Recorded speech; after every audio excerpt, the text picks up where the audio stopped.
नमस्कार, मैं हूं आपके साथ अंजलि त्यागी और आप देख रहे हैं न्यूज इंडिया 56। आइए बढ़ते हैं खबरों की ओर। भोपाल में दलित युवक के साथ मारपीट और पेशाब को लेकर अखिल भारतीय सफाई कर्मचारी ट्रेड यूनियन के अध्यक्ष अशोक वाल्मीकि ने कहा, ये घटनाएं ऐसी हैं जिनका समाज में कोई स्थान नहीं है।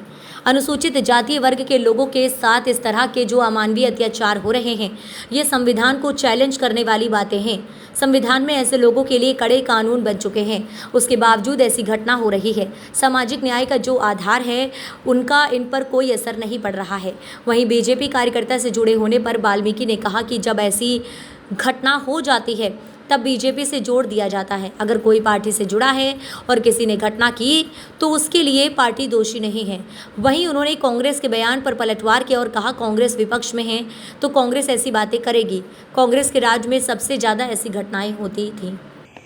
भोपाल में जो आज पढ़ने में आया है समाचार पत्रों में, वो कोटबार के साथ जो है मारपीट की और उसके ऊपर पेशाब किया है।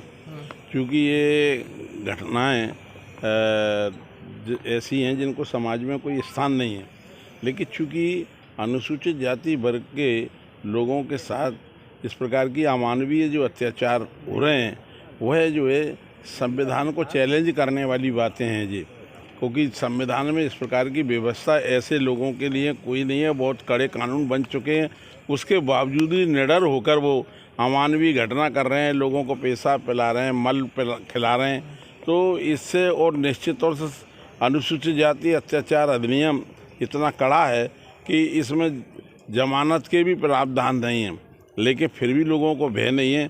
इसका मायने जो है कि सामाजिक न्याय की जो लड़ाई है, सामाजिक न्याय का जो सरकार का आधार है, उस आधार का इन ऐसे दरिंदों पे कोई असर नहीं पड़ रहा है। लेकिन बीजेपी कार्यकर्ता ही बताया जा रहा है जो भोपाल में जो नहीं, अब चूँकि किसी को कुछ भी कह दो, जब घटना हो जाती है तो बीजेपी के कार्यकर्ता हो जाता है।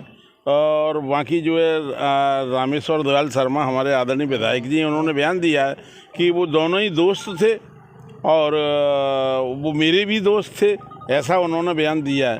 तो वो जब दोनों ही एक दूसरे के दोस्त हैं, भाई मेरे का कोई दोस्त अगर है और कोई अमानवीय अत्याचार करता है तो मैं उस घटना से जुड़ूंगा थोड़ी। अगर पार्टी का कार्यकर्ता है और वो घटना कर दी है उसने, तो कोई पार्टी दोषी थोड़ी है। लेकिन हमारी पार्टी तो अस्पृश्यता के खिलाफ, जनसंघ के युग से भी जो है अस्पृश्यता के खिलाफ वातावरण बनाती थी।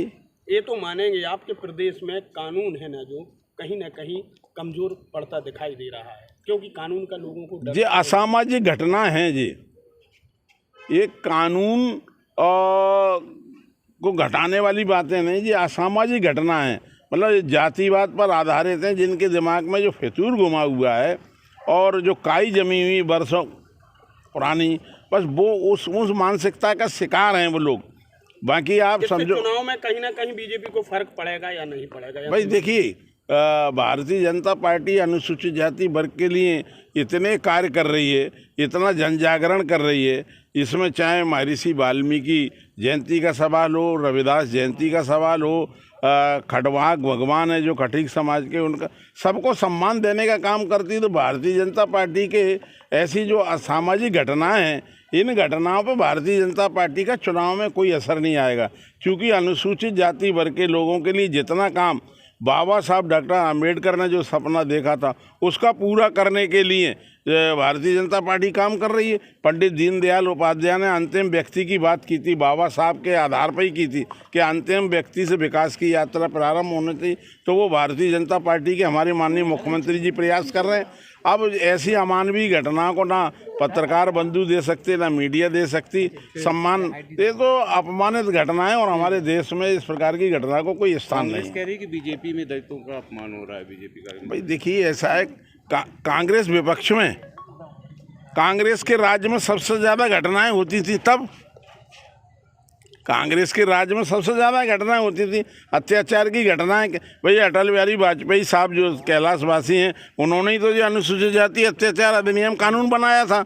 अगर घटना नहीं हो रही थी तो। फिलहाल खबरों में बस इतना ही। बने रहिए न्यूज इंडिया 56 के साथ।